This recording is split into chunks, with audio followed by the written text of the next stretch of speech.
Good evening. My name is Michael Wiggins, and I'm excited to be here tonight and to share with you a little bit about money and business and finances.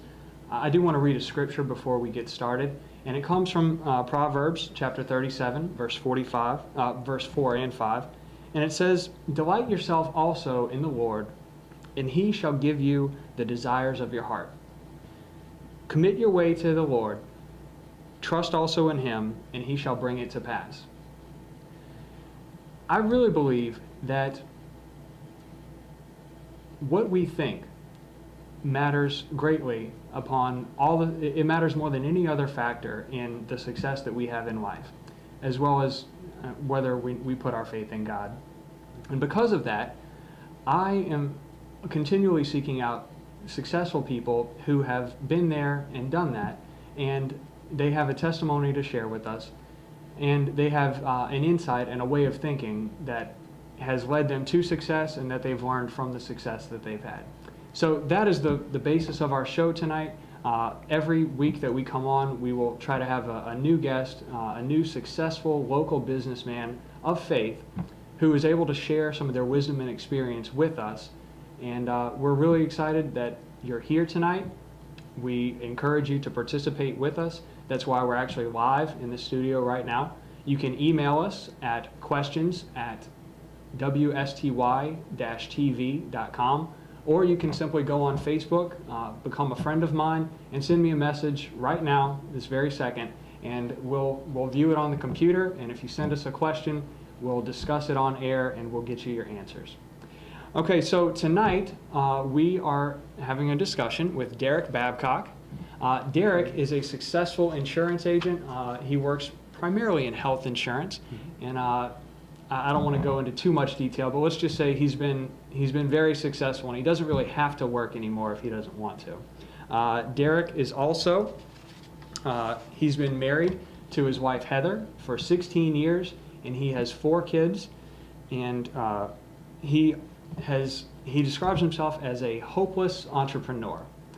In college, he started an insulation business in which he developed to become very successful and was eventually bought out, which is what brought him into our area, into Baton Rouge.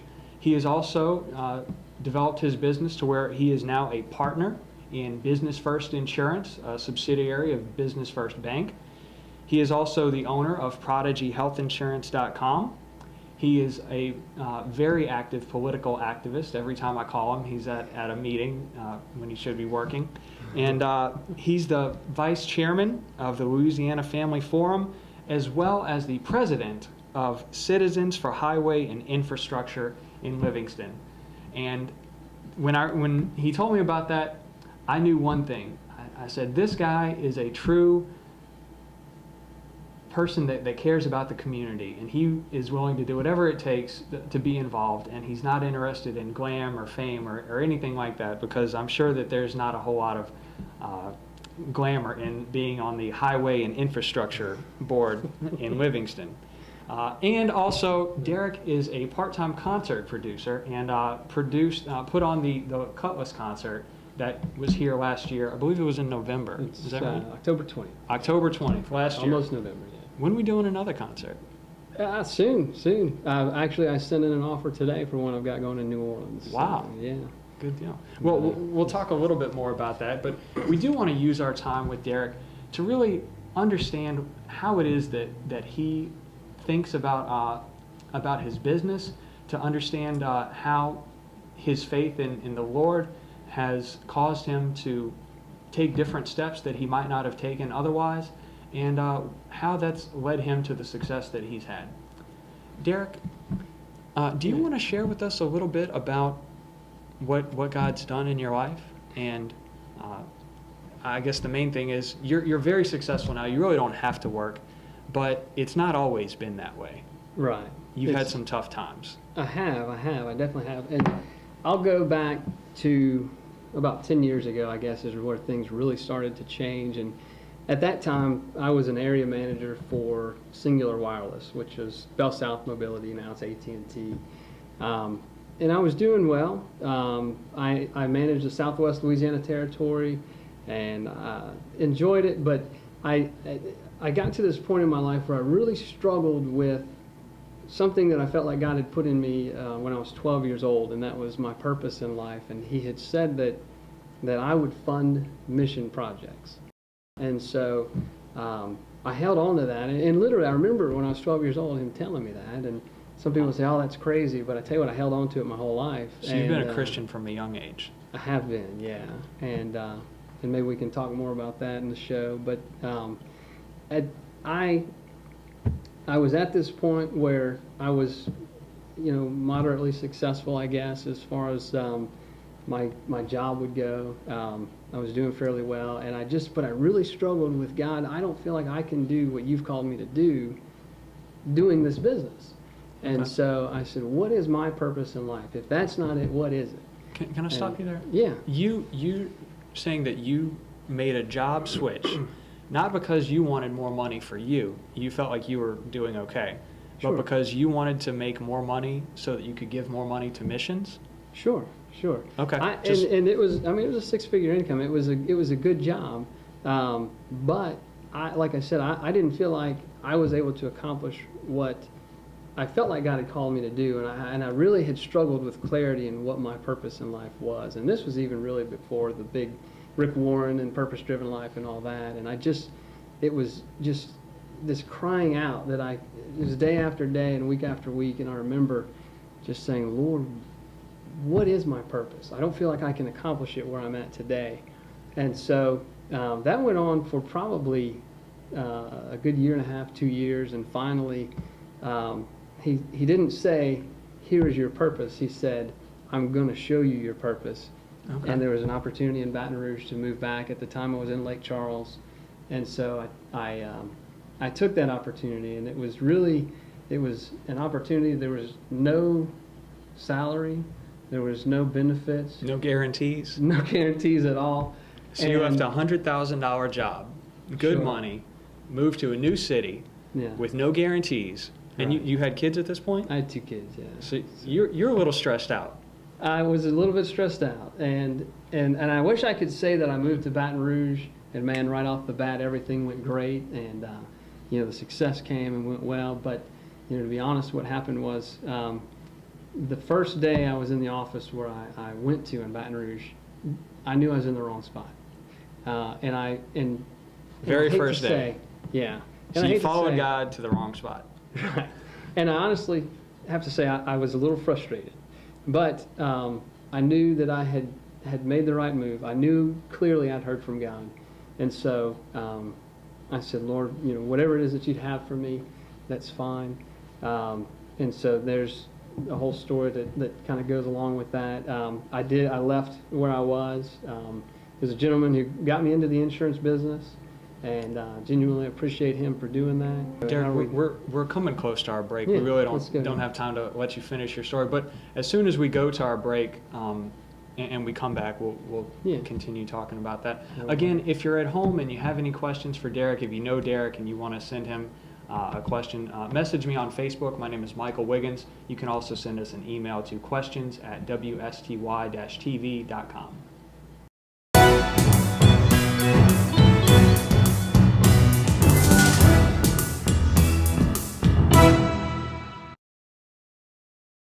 Welcome back to Business Matters Today.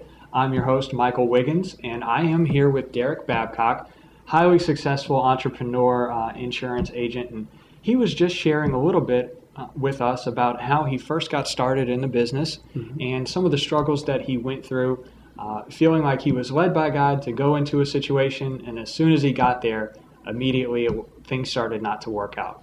Derrick, right. you want to continue telling us about that? Yeah, and so what happened was I ended up leaving what I was doing there and basically had nothing. I didn't have a job.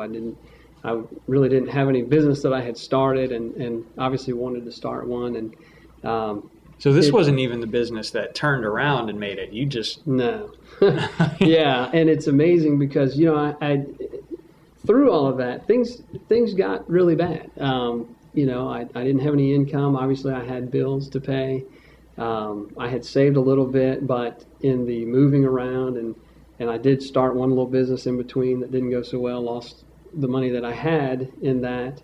And I had friends who came to me and they said, Derrick, Christian friends of mine who said, when you made this move, and these are people in Lake Charles who, they hate to see us move, and they said, but you said that you knew that this is what God wanted you to do, and God had called you to move here and quit your job and all this. Obviously, God's not in this. And all I could tell them was, I know what you're saying.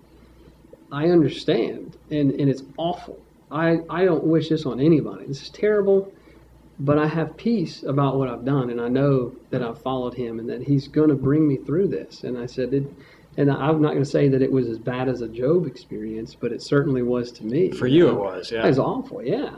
And so you're saying that you didn't allow yourself to waver. You knew that you'd heard from God. I knew I did. And the circumstances weren't the determining factor in whether or not you were doing the right thing. No. Okay. I knew that I was following him, and the verse that is my favorite verse, Proverbs 3, verse 5 is. Do you want to share that with us? Yeah.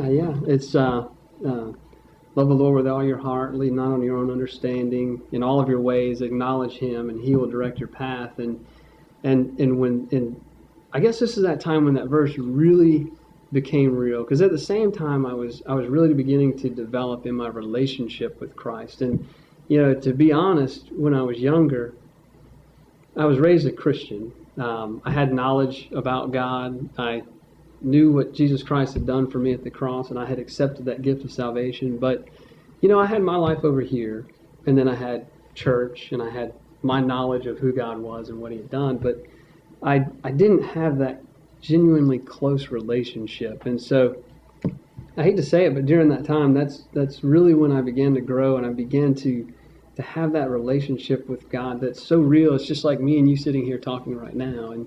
And that's really, I knew that God was directing my path. And so I said, Lord, I got to this point so low, and I said, whatever it is, I'll do it. And he showed me this stairwell, and he said, and I said, I see the stairwell, but I don't see these steps. And if you had pulled me aside and said, Derrick, I want you to write a description of what your life would be 7-8 years from now, I could have never written the story that I've had. And it's humbling. I'm so grateful. I give God all the credit for everything that I've been able to experience. Well, so God wouldn't show you the steps. He just said, there's going to be a path. I'm leading you down it. You're going to be successful. But for whatever reason, he wasn't going to let you have peace. And, it wasn't going to show you in advance so that you could know how it was all going to work out. You're just going to have to trust. He said, you cannot comprehend the next steps leading up the stairwell. So what did happen? What's the turnabout in the story? Well, I got back in the insurance business and was given a contract with Blue Cross, Blue Shield, and just started working hard. And really in everything that I did, I enjoyed a level of success, and obviously I give all the credit to God, and I always have, and honoring him in everything that I do, and he's blessed that. And so I've been able to move on to other things, and really he taught me some things through these times when things weren't going real well. And as an entrepreneur living in America, there are so many ways to make money. And so I thought that if I could figure out a way to make money, I needed to chase it. And so I started chasing one thing here and another thing there, and I could come up with all these ways, and I would always lose them. And I told my brother the flooring business that we started actually did fairly well. And when I said, I felt like God had called me to do this insurance, and I followed him, and I said, okay, Noah, my brother, I said, this is yours. I said, focus on it and don't go chasing everything. I said, if you chase multiple rabbits, you'll lose them. But if you focus on one and catch him, I said, then you can hold on and move. And so anyway, so I focused on the insurance business. It was a slow start, but I said, whatever I've got to go through these lean days to do it right, I'm going to do it right, because I really feel like this is what God has called me to do.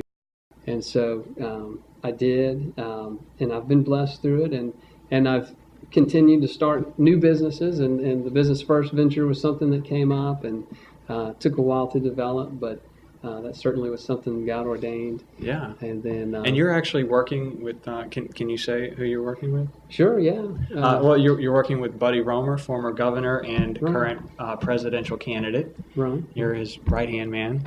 So with Right-hand regard to man, but, insurance. Insurance we do. Yeah, and he's been good to me. That's nice.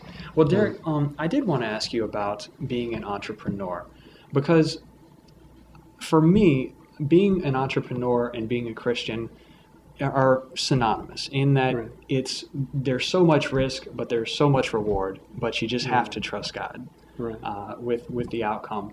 How do you feel about that? Do you feel like people of faith definitely need to be more entrepreneurial, or? Certainly, there's a lot of things in entrepreneurial in business, and then also, and that, the Bible talks about different parts of the body, and not that we all need to go and do the same thing, obviously. Certainly, but, yeah. But yeah, certainly we need to trust God to direct our path, and there's nothing wrong with taking risks when you genuinely know that God is leading you, and I think that's significant because there's times when we'll sensationalize things in our own mind, and I know sometimes what caused me struggles in the past was when I wanted to think that God was in something, and so I would convince myself of all these things that would prove to me that God's in it, and He's not. But when you know that He is, He's not going to leave you, He's not going to forsake you, He's going to direct your path, and I think that He's called us to take some risk and to step out there in faith and trust Him to. There's a lot of blessing that goes with that, financially. Yeah, and certainly. David was somewhat of an entrepreneur when he went out there and fought Goliath, and he took a huge risk and he received a huge reward because he had an idea of how to take him out. Yeah. Well, Derrick, I appreciate you sharing that with us. That's very exciting. We do have just one more segment in the show. Please send us an email at questions@wsty-tv.com.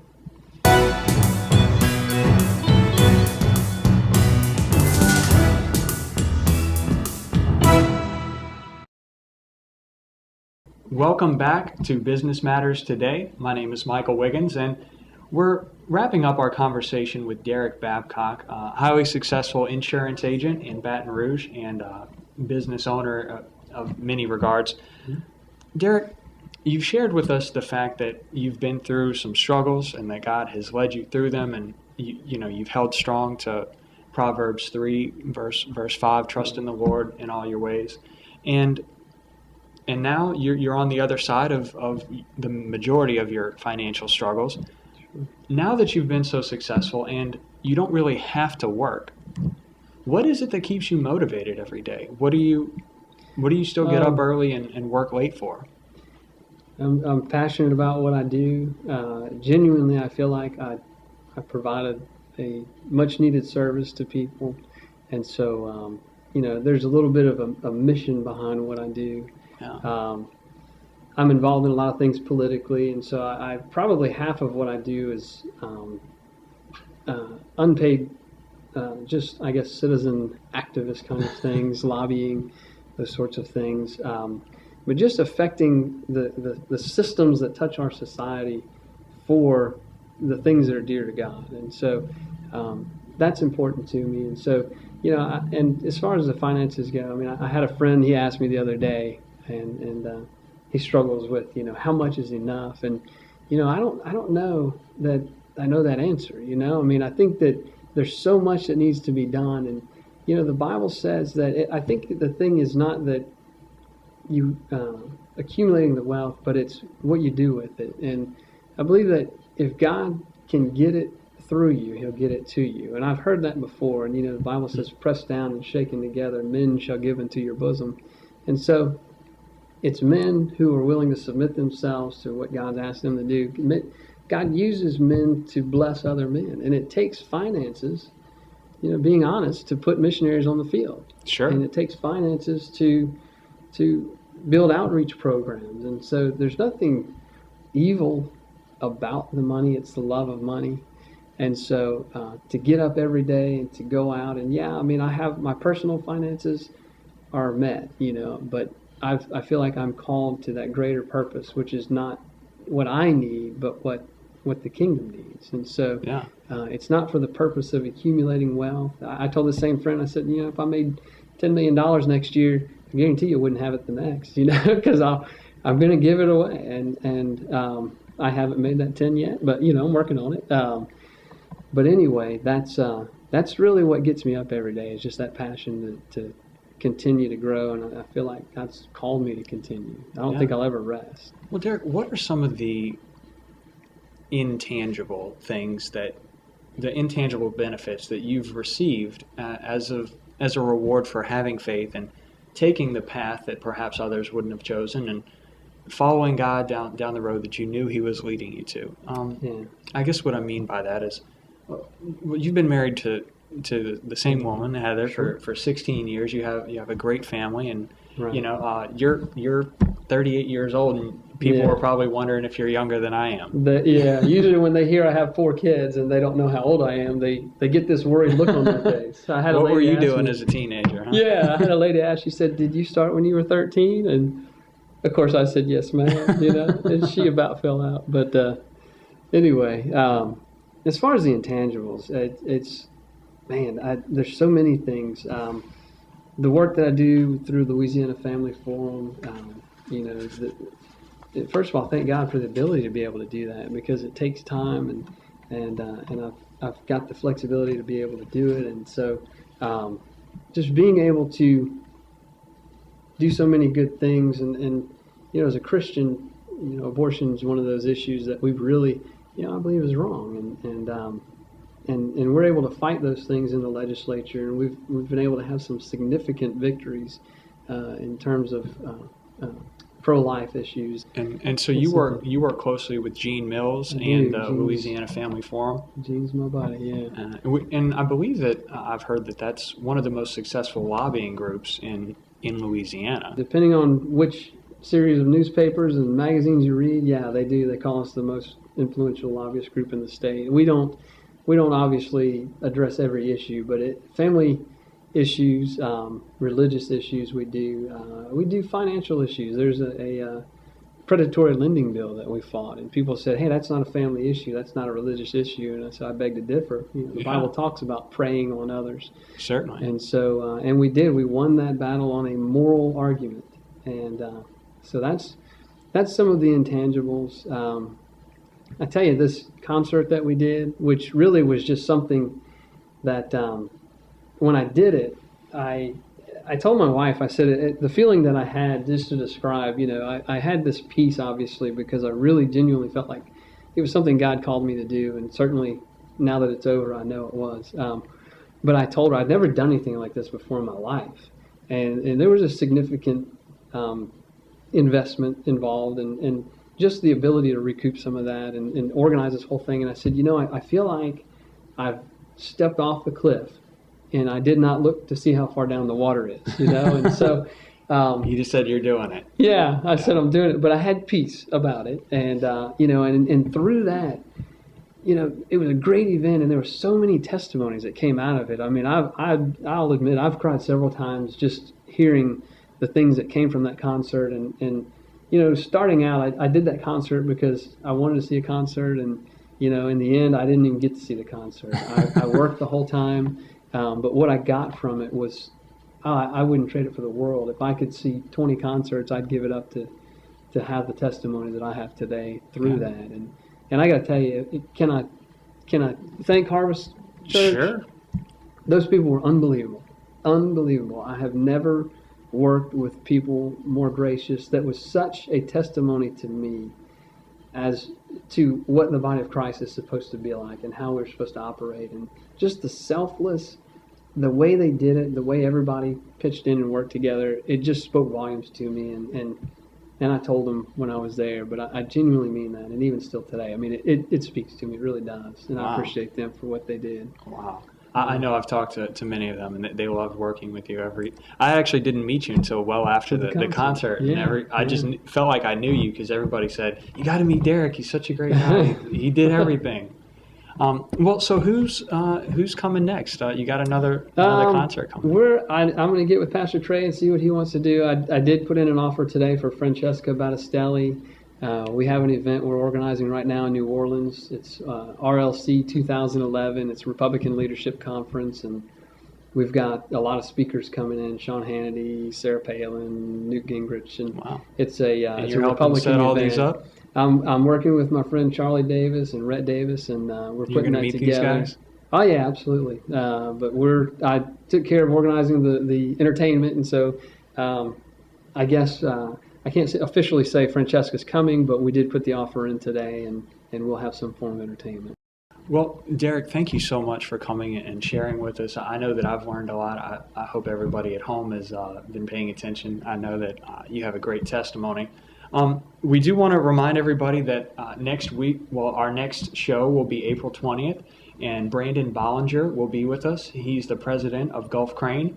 And also, we want to remind everybody to get out April 30th and participate in the Tangipahoa Parish School Board vote upon the tax increase. Thank you so much. God bless you. Good night.